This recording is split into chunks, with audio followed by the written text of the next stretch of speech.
இதுதான் பாபநாசம். இதிலே பார்த்தீங்கன்னா பெரிய கார்டன் இருக்குது பாருங்கள். நல்ல ஒரு இயற்கையான பாருங்கள். ஸ்னேக்ஸ் அது மேலே பார்த்தீங்கன்னா கழுகு. சரி, பெரிய கார்டன். மலையில் சிலா தோரணம் இதுதான் இந்த இடம் வந்து பார்க்குறாங்க. இது வந்து ஒரு முக்கியமான சரித்திரம் வாய்ந்த ஒரு இடம். வரலாற்று இதை பார்க்கறதுக்கு நிறைய பேர் எடுத்துக்கிறாங்க. ஸோ நிறைய பேர் ஃபோட்டோ கூட எடுத்துக்கிறாங்க.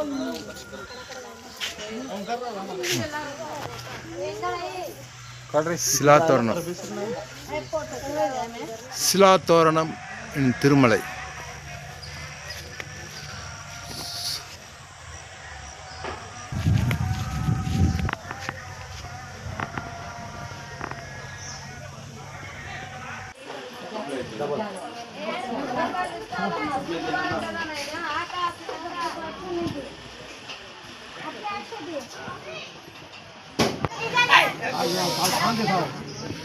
ஹிஸ்ட்ரி பொம்மைலாம் இந்த பாபநாசம்